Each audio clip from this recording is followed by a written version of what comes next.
What's up, everybody? It's the Hardy Construction. You can find us at hardyconstruction.tumblr.com, youtube.com/hardyconstruction, as well as facebook.com/the Hardy Construction with your home, with your host Comp and Fire Wizard. You sounded really subdued. Usually you're a lot quicker with it. this is my ethnic voice. Today's film is Nightmare on Elm Street 2, Freddy's Revenge. A Nightmare on Elm Street 2, Freddy's Revenge. They had to put Freddy's Revenge because they wouldn't know what the film would be about if it was a Nightmare on Elm Street 2 just by itself. Maybe they just didn't want people to think they were going to do another like they did with like Halloween, where they didn't have Michael Myers as a main character in it or whatever. Also known as A Nightmare on Butt Street. A teenage boy is haunted in his dreams by Freddy Krueger, who is out to possess to continue his murdering in the real world. Directed by Jack Shoulder, written by David Chaskin, based on characters by Wes Craven, starring Robert Englund, Mark Patton, Kim Myers. This is month since it's October, and we're trying to probably pick the worst entries out of all the horror films. But I made a big mistake because this movie isn't like a bad movie at all. Yeah, so, I remember this being a lot worse than it actually is. I think that the one with Roseanne Barr in it is maybe that's the part worst. 6. I was thinking in the middle of this while I was watching it, I was like, man, this is actually a pretty decent, Freddy movie. I was like, we should have just watched part 6, but then I was like, fuck it, I don't want to make my night worse by watching that movie with Tom Arnold and Roseanne Barr. I don't think I even saw that movie. I think I saw like bits and pieces. It's kind of like cool little moments in there, but it's like so completely different than every other one that it's kind of like it just doesn't make sense. It has Alice Cooper in it. Of course, it has to be the greatest movie of all time. Alice Cooper. So anyway, yeah, I know, but he also didn't he do like a theme song for Jason Voorhees? It's like the worst music. Anyway, so Nightmare on Elm Street 2, Freddy's Revenge. I always heard it was like really bad for some reason. And then it was also really gay, but I think that's probably maybe because people are homophobes that they hated this movie or something. I have no idea. There's definitely like 2 notable butt scenes in the movie, and Can you point them out? It is a little homoerotic in scenes, but I think people exaggerate for sure. But the thing is, reading the trivia, the writer of the film explicitly says that it is an allegory of a guy fighting off his homosexual tendencies. So, really? Yeah, the director didn't know. You wouldn't think that because of the movie has that, sort of air to it, where there's this guy who's internally struggling against this, this creature he can't control. So let's get into the film, Danny. How does this movie play out at the beginning? Bus. I'm trying to think. Oh, yeah, the cool bus scene. Yeah, that. And for some reason, I remembered in my brain as that being the only cool scene in the movie, but that's not true at all. Yeah, so he's on the main character, Jesse, who's like a really weird-looking guy. He's on the bus, and he looks like Gary Newman. You know who Gary Newman is? Like? Gary Newman, the guy who sang Cars. If you ever look at the video, maybe. Yeah, just look. But go ahead. Whatever. So he's on a bus with these 2 mean girls who are being mean to him. And Freddy is the driver, but he's like, as Robert Englund, like he looks like a normal guy. Although he's really scary. I could never imagine talking to him normally. What's weird is that. Go ahead. What? No, go ahead. I was just saying they go on a cliff face, and the bus is like teetering on the edge, and Freddy, chases them. What's weird is that Jesse, at the beginning of the film, in the opening dream sequence, doesn't look like how he looks like in the rest of the film. Like, he looks like some kind of weird loner in the opening. And maybe that, he looks like a nerd, like a super nerd. Like, it's very strange. And I was like, watching, I was like, how come he doesn't look like that in the rest of the film? But anyway, he's in this bus. It's his dreams. Right, so maybe he's feeling really... acceptance. He's a teenage boy. He's probably feeling really awkward in the dream, and there's these 2 girls that are on the bus with him, and Robert Englund is playing the bus driver. I wonder how long it took for him to learn how to drive a bus. I don't know why that stuck to me to watch that scene, but that like. I think how hard could it be to drive a bus? I don't know. Maybe he really picked up kids too in real life.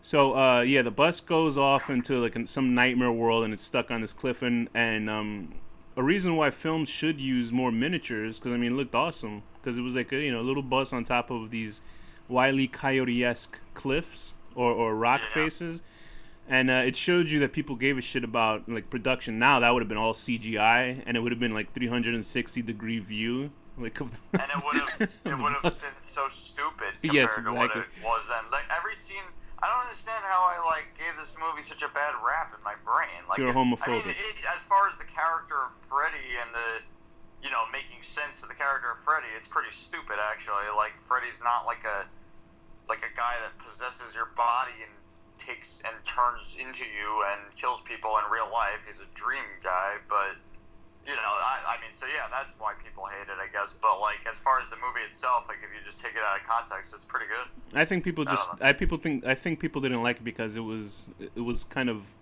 lenient on the kills for the first hour and 20 minutes of the movie. There's probably like 2 people that get killed throughout the whole first half, and then like there's a decent. I wouldn't say a decent body count, but there's like 3 other people that get killed, but like 5 people get killed in this movie. Yeah.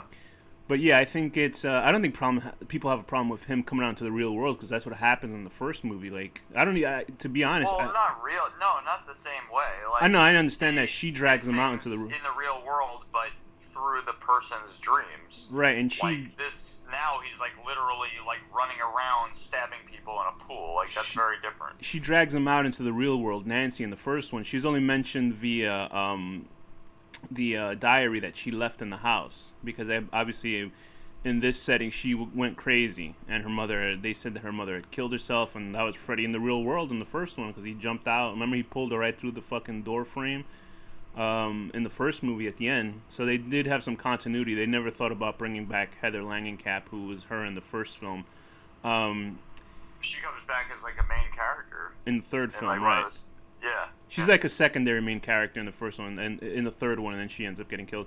But poor Nancy. Yeah, poor Nancy. Nancy didn't deserve that fate. But this film is notable, like we mentioned before, because the movie has a lot of homosexual undertones.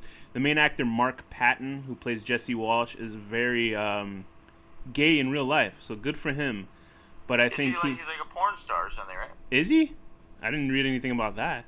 Am I wrong? I don't know. You're thinking about the guy from what was that movie that we saw about the Creep Show or no the one with Marcy Darcy in it. Yeah, the vampire film. Oh man, Fright Night, that one, because that guy's straight up in porn film.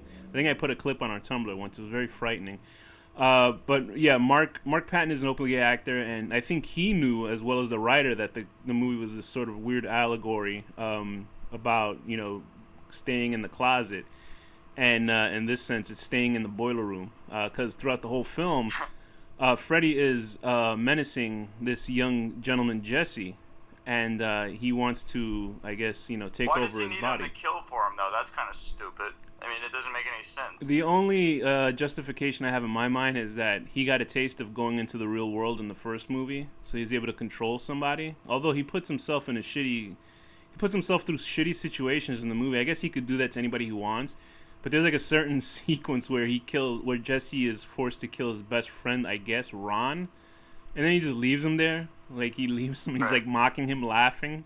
It's like, isn't that the body that you want to control? I didn't even understand their friendship. I mean, I guess I kind of do, but it's like, didn't it start out that they didn't even know each other and they were in a fight, and like 2 seconds later they were friends? Yeah, it was like it's like that weird '80s sort of movie where the guy's just like, I wouldn't understand becoming Jesse's friend. He's so moody and he's weird, and he looks like 30. And then like. The girl is in love with him.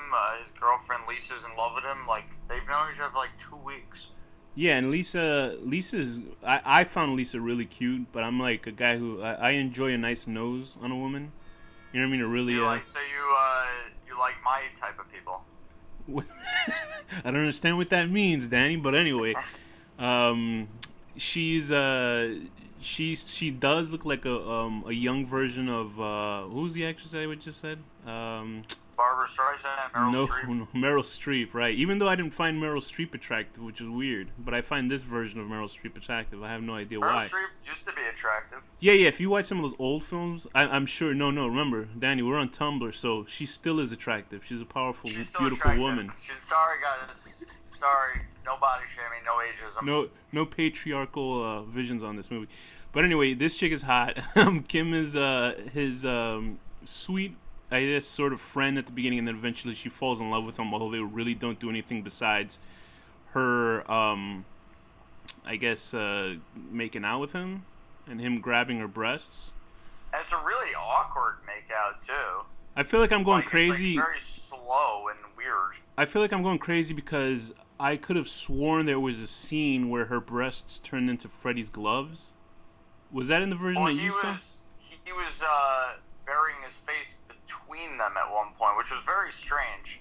It's like his face was like he was like sucking on her cleavage. Yeah, you can tell like, he had obviously no idea what he was doing. He didn't do any method acting for this movie because he was just like licking her breastbone and not her breast. He was just kind of putting his face in there like he was trying to motorboat. And she was so intrigued by his mysterious personality that she's just like cool with it. I could I understand. think most people would be like, "What the fuck are you doing?" I could understand why a girl would. Some women are into guys that are mysterious and strange like him, so I could get that. But him, he was just like so bizarre. Like if I was a woman on the outside, I'd be like, "What the fuck is wrong with this guy?" Like a lot of these characters make bizarre, assumptions about each other. So it's weird. Let's get into who's Jesse's friend. Ron Grady. What the hell is his name? Ron Grady. Ron Grady. Yes. What about him? Called him Grady though. He's weird too, and I don't really get and. You know, like, okay, so, like, the scene where they're wrestling and you see his butt hanging out and, like, they're wrestling as his butt's hanging out, it's like, alright, that's kind of setting the tone for this movie right here, like, okay. Yeah, I guess so. It's because we know ahead of time about it. I don't know if in the 80s people were, like, thinking about it, but it was really, like, when you do know about it, you're like, huh. I mean, I've seen butts and stuff in movies. Like in Sleepaway Camp, there's a scene where they in the first one, they pull a prank on one of the kids and like make him close his eyes, and then another kid like puts his butt near his face and pushes his head, and the other kid pushes his head into his butt. But it's like not the same thing. That's like just like silly. Like it's funny, but this is like kind of weird. Like they're wrestling around on the ground, and his butt's out. Like, although and they're whipping the coach's butt with a towel or something. Although in Sleepaway Camp, it was almost explicitly stated that having two gay dads will turn you into a transgendered killer for some weird reason, and it's like it's like also when you watch. I never thought about it like that. Actually, it's really that's sort of homophobic. Yeah, it is.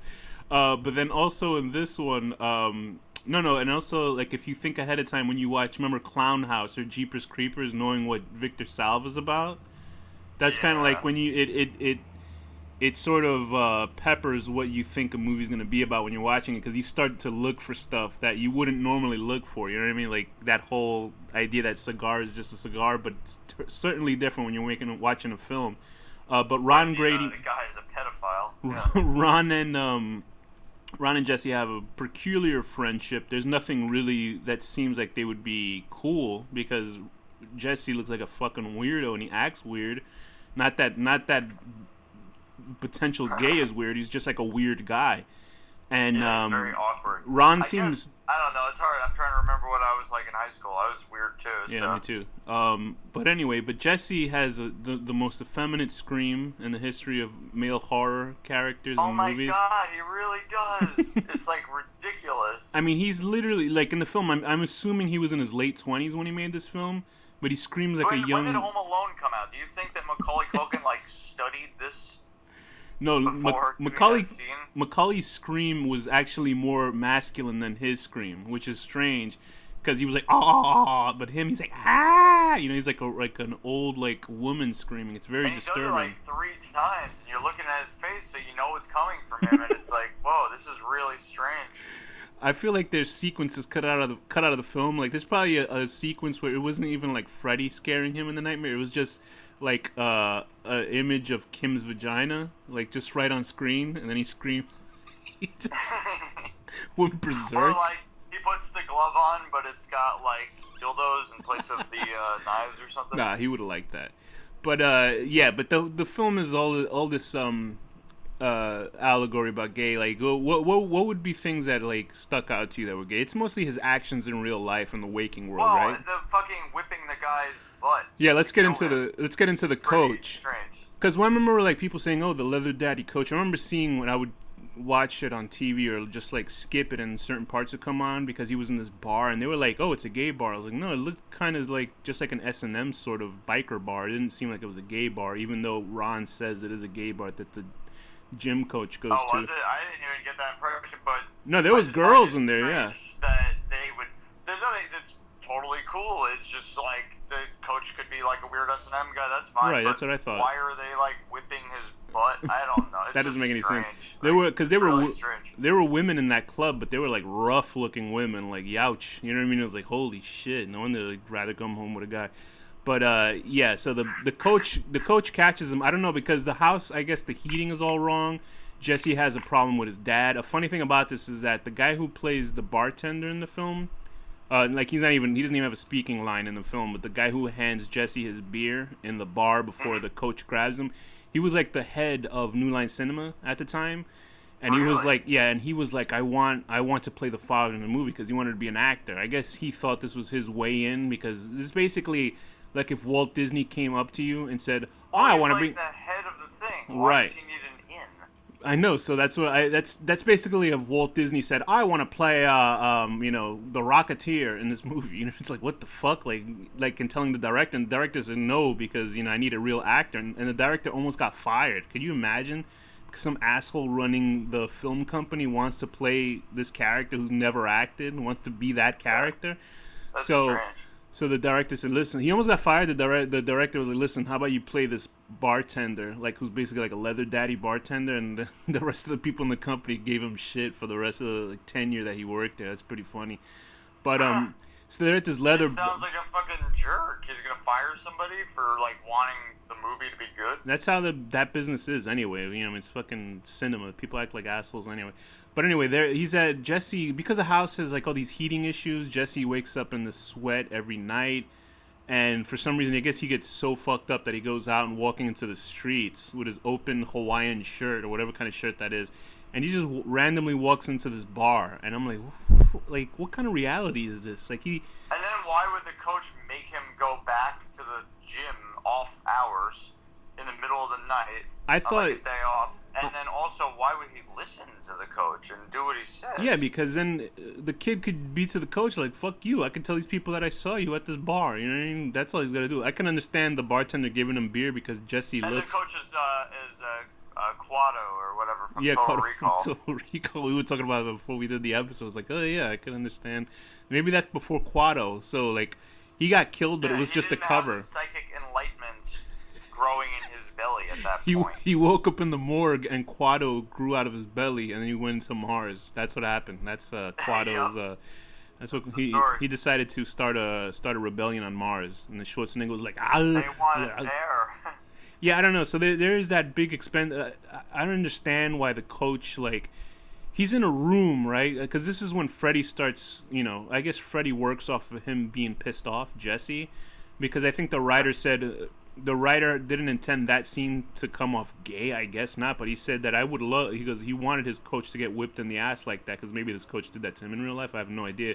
But the coach, there's a real unbelievable scene where the coach in his, like, leather suit, it's like, inside the equipment's room, and all the equipment starts, like... Oh, and it all rips off, yeah, he's wearing, like, a Velcro detachable suit. Yeah, and it's all, like, possessed, so shit is flying around, and he's just standing there chewing his gum. Like, he has no real reaction. Like, if the room I was in started floating and shit started shooting out, I would have ran out of there. Like, run out in, like, 10 seconds. He's, like, the calmest guy I've ever seen in a horror film, because he's, like, getting up, like, just going through the motions and chewing his gum throughout the whole scene. That shit annoyed me. Like, oh, this is kind of weird. The basketball just attached itself and flew at me.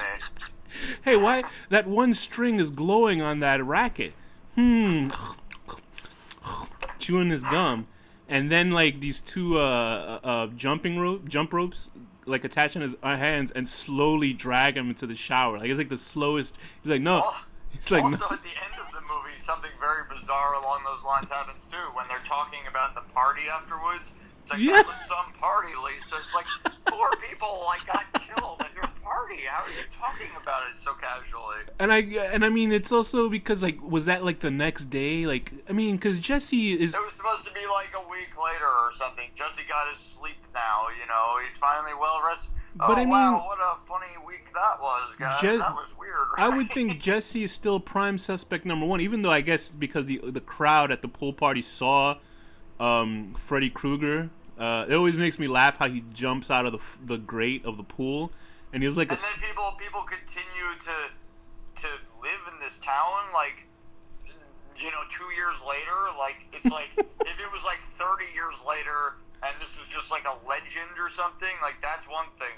But a guy jumped out of a pool and killed like 5 people and then vanished in a burst of fire through a fence. You would think that, like, 5 years later, like, the freshmen who were in high school when these kids were seniors would have been like, oh my god, don't move in this town. There's like a demon or something. I would like petition the government to drop a bomb on that fucking state. Right. But before we get to that holy climactic pool scene, let's talk about the parakeet scene. What happened there? Parakeet scene? The bird. Where the birds burst in flames, and the dad just blames Jesse for like putting an M80. He's like, you put a cherry bomb in that bird. It's weird because I guess the heating is so off in this house because of earlier, because like the boiler room. That's yes, like it's. I guess that's the house where Freddy got killed. I don't remember the first one. I'm trying to remember. I should know this. It's basically the same house that happened in the first movie. So I guess that's the same boiler room where he got killed. Maybe that was Freddy's house. I don't remember. But anyway, so Jesse had this nightmare, and it was actually, you know, I'll give him this, that Freddy is actually pretty intimidating in this film. Like, Robert Englund. His voice is deeper. Yeah, he's more like a demon kind of thing. Yeah, he really is, and he's really like, he's actually like really cool in this movie. Like, I mean, he's cool in every other thing, but he's less jokey in this one. He's like, obviously he got jokier in part 3. Like part 3 I like is. when he's jokey. No, but me you too. know I what? like that. that. Nightmare one, he's like a full-on demon, and I didn't like that. Oh, I didn't see that one. I heard people say that was good, but Nancy's in it. Yeah, I know, but I don't like.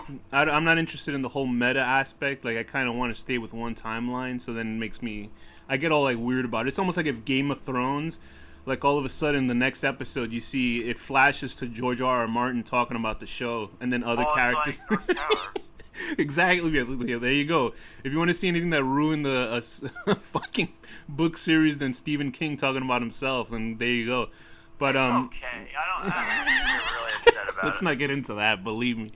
That's why I haven't gotten into so long into reviewing the final book. But there is a scene where the house is like 97 degrees and everybody's sweltering in the house, and they put the cover over a parakeet's cage. There was 2 birds in there, and it starts shaking. And this is, I guess, Freddy's slow, you know, linking himself into the real world. And the parakeet jumps out of the cage. It killed the other one.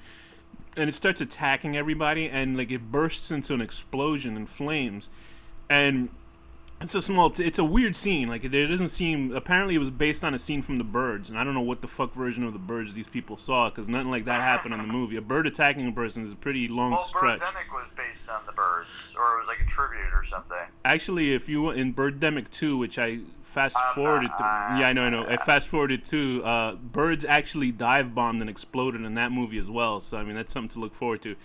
But okay. This one, I'll keep that in mind when I don't ever watch that movie. Technically, what bothered me is that there was a scene where when that bird exploded in midair, the family is still looking up into the air. I guess it's like a low-angle camera movement, but they're looking up at nothing. So I don't understand what they're looking at. Meanwhile, the feathers are falling to the ground. The bird is on the floor. It should be.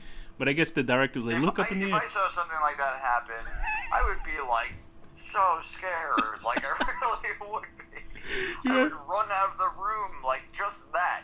And then these people don't react to, like, 20 different basketballs flying at them.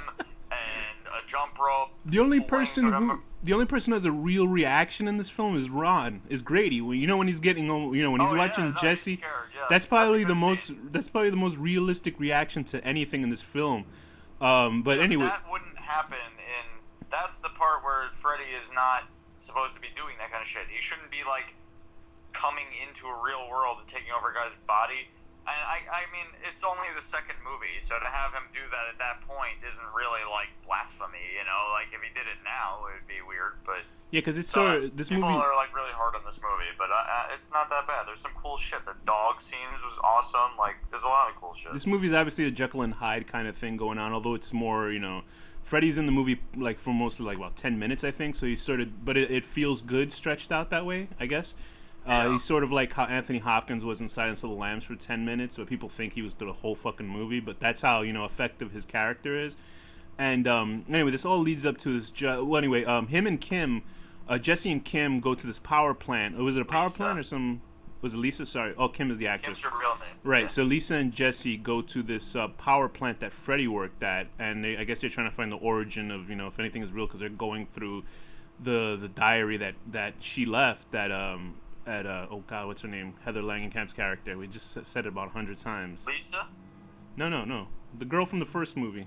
Oh, Nancy. Nancy's diary. And it's obviously bothering Jesse, and Lisa's like really, I guess, a good ride or die chick, because she's like actually concerned about him for the whole movie. If I was like, she was interested in a guy, and then he just started coming, because there's literally a scene where he runs into the room after Grady's dead, covered in blood, and she's like, "No, this is real. You could find it in your mind." I would have been like, "Oh, I gotta go call the police. Goodbye. Gotta go." I mean, come on, are you kidding me? Like, did she really want that guy schlong that bad? Like, get the fuck out of here. I guess she does. She could do a lot better. And schlong is probably like a knife or something. Well, I bet you know that part. It's like 7. That part when he was licking her breasts and stuff, and then his tongue came out, and it looked like a giant purple bull dick or something. Yeah, maybe that's why she knew that he had that giant tongue. She was waiting for him to eat her out like that. His dick goes all the way into the womb. He was offended. You know what would have been really funny? They might as well have just made Jesse like straight up gay and nobody notices it, like really effeminately gay, and then he tries to hit on. I would actually never think he was. No, I would just think he's an asshole. He just looks like a weirdo. I think that the writer of the movie is, because they have a scene where they're whipping a leather daddy's butt. I would have been funny. Imagine how the movie would have ended if, like, Freddy, because Freddy's like a child killer, and you and I had that conversation, I think, from the first movie. Like, if he ever fucked the kids that he killed. I guess in the remake, he probably does, I'm sure. It's explicitly stated that he did fuck the kids in the remake. I haven't seen it, but that's what I heard. But in this one, they just call him a child killer, so maybe he just kidnaps kids and kills them. I don't know. There are cases like that where people just kill kids, which are like really extremely fucked up. But it would have been funny if like Jesse. It's better than raping them first. I guess if Jesse had like decided midway through the film that he was gay, and he just tries to hit on Freddy. Freddy's like, hold on a second. I just want you to kill for me. I don't know about this. Hey, hold on, He's just like backing into his corner, and then he jumps into the furnace, and then the movie ends early and shit like that. And Lisa makes out with Freddy. Yes, she does. That was because I guess she's trying to pierce through into. I mean, Jesse. to me, it's probably the worst way Freddy's gotten killed in a movie. Well, there is also the part that he barely dies. Like, it's like, did he die? Like, it's nah, because in part, and then what was killing him? The fucking the job that he worked at killed him. I mean, what like did Jesse retroactively? Okay, because I mean, it is one of the worst. What killed him is love, basically. That's what I thought. That was like it was very. It was like what was that movie? Fern Gully, the fucking movie about the forest getting killed by toxins, and love saves the day or some shit like that. Right. But it's like it's very much love kills Freddy in the second film. Not for long, I guess, towards the end. Is the guy who wrote this Japanese by any chance? Because that's like a common thing in Japanese movies. Kim or Lisa dresses up like Sailor Moon and attacks him with moon power and shit. But I mean, it's. I think the only other one was part 6 where they put sticks of dynamite and killed him. I think, and I was like, oh brother, like I was like, that's horrible. Like, well, they're trying to go for like Looney Tunes. Let's get into the giant pool scene though, because that pool scene is fantastic. It's stupid though. That's like, as a person who likes these movies, like that part pisses me off. What about it bothered you so much? Because he was in the real world? Yeah, well, he's in the real world, and it's like all these people see him, and then like a week later, they're just like, "What a party!" Like, yeah, I know. I would have been. That was a doozy of a party, Lisa. I would have like shipped off to the army or something. I would have been like, "I gotta get out of here." You know what I mean? Because there's this giant party that Lisa throws, and her parents are like old school, people, and I guess they want to go get fucking in the upstairs apartment. I gotta say that one guy who's trying to calm down Freddy was actually a decent actor. The one who's trying to tell Freddy, calm down. I'm here. What does he say? He says. He says like, it's gonna be okay, man. I'm here for you. I'm here. He goes, I'll take care. He says, I'll take care of it. Oh no, he goes, don't worry about it. And then he says, worry about it yourself, fucker. And he just throws him. And it's funny because he throws him very weakly, but then the guy flips over a fucking like table that bursts into flames. Like, what did Freddy do to this guy? He's literally. Anyway, whatever. So this is sort of a massacre at the party. There's like people getting burned by trying to get out of the gates. There's somebody who tries to climb up the gate and falls into a pit of flames.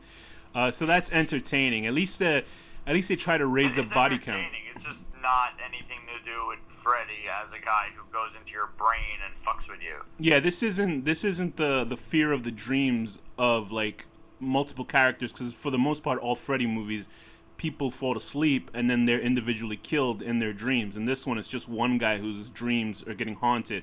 That's why I was confused about the Grady scene, because I thought they both fell asleep at the same time. So when Jesse starts attacking him, and then the parents start coming in. If this was in one of the other movies, that could be a questionable thing. But in this one, you know that he actually took over his body and became basically like the fucking dogs from Ghostbusters, like, and he's inside him like a shell or something. Gozer's dogs and stuff. But yeah, so this all eventually leads to Kim going back to the power plant where Freddy worked at. And what was that? What was the deal with those two dogs with the human faces? I was like, what the fuck's going on? Like, those are cool. They had to show it from far away, though. She was hallucinating it. Yeah, it was. It was all like fake. She had to. I guess this was stuff that bothered her. I mean, for me, that sort of jarred me because I didn't remember that scene. I was like, oh Jesus, that is kind of frightening. And then I was thinking about that. There was a movie, I think, what was it? The Twilight Zone movie, where he turned this kid had one of the segments had this kid who had psychic powers, and he was able to turn this. Oh, the Wish Kid. That could yeah, do he anything? turned this. It was based on an old episode, but the kid turned this one guy into a dog, and he put his human face in, and it was like a really, realistic prosthetic face on this dog, and it's like really jarring. So I googled up human dog face. Don't Google that. Trust me, do not. Oh no. Because there was a Vice.com article about dogs that ate people if they died in their houses, and there was like a picture of a woman with her head torn off, and I don't don't look it up. But anyway, so there was that, and then there was like I thought the Twilight Zone, he turns them into one of those wind-up things. Yeah, it happens to a bunch of people. But in this, I guess they do a callback to a scene where she gets frightened by a mouse or a rat inside of a box that Jesse opens, and she has like a reaction like if she saw fucking footage of the Holocaust or something. She's it's far like, more scared of that than she was of her boyfriend running in with blood all over. Yeah, I know that to her was normal. But then there was a scene when she sees the rat again, and the rat turns into a mutant, and then it gets attacked by a cat, and the cat turns into a mutant. I was like, what the hell is going on in this movie? But I guess that was them trying to. Those were the worst like animatronics. But the really good animatronics came when Freddy dies at the film and his face starts falling apart. There was good there was good special effects in the film besides those rat and cat scenes. Like it's better than most of the stuff that comes out nowadays. When Freddy pulls his brain out, when Freddy pulls open his brain and stuff like that, he's like, "You got the body, I got the brains" and stuff. That was a cool opening. And I love that shot when he first Jesse talks to him. And there's just like a close up on his eyes, and only his eyes are lit, and he's talking to him like that was great. Freddy's all good in this film. Even if you disagree with his intentions in the movie, he was like really well acted out in this film. They did really well, and they weren't even going to bring him back for the movie. They were going to like use a stunt guy because they didn't think he was that important. Robert Englund, can you imagine? And they said the stunt guy who played Freddy was walking like Frankenstein when he started playing the character. Like I guess he didn't watch the first movie, which is bizarre. But anyway, it ends a typical Friday the 13th way where everybody's fine, although Jesse was found in the streets wandering naked when the coach had died, and then there was also footprints. I don't understand why the cops wouldn't think. Even if they saw another guy who was killing people, it seems like everybody's normal, even though the guy didn't get caught. Freddy didn't get caught. And everybody's like mentally okay, like he's fine. So was it part one where the school bus, because I think it ends the same way with a school bus driving off with the kids stuck inside of it. Was that the one where Freddy's sweater turned into the bus? Like the bus had the Freddy's color scheme on it? Okay, because I thought... I think I know what you're for some reason I mistook that for this one, but it ends the same way with the annoying best friend of Lisa having Freddy's hand pop out of her chest. And they ride off into the desert sunset. They killed her stupid hair at least, so that's cool. Yeah, she had pretty bizarre hair. But, I enjoyed it. I liked it. I thought it was pretty good. It ended very Jeepers Creepers-ish with old, like, 1940s, like, song about dreams and shit. Or whatever the fuck it was. But I liked it. I thought it was pretty good. I'd give it a solid 7 out of 10. Let me see. Was that too low or too high for you? Oh, no, I think that's exactly what I'm going to give. A solid 7 out of 10 Hong Kong Kung Fu wirework Freddy Krueger jumping out of a pool grate. All right, I'm That gonna was give maybe this less. also a 7 out of 10. Watching in a room full of steam as your coach is naked and being whipped in the butt. So with that, Danny, what's the final word? Operations guide.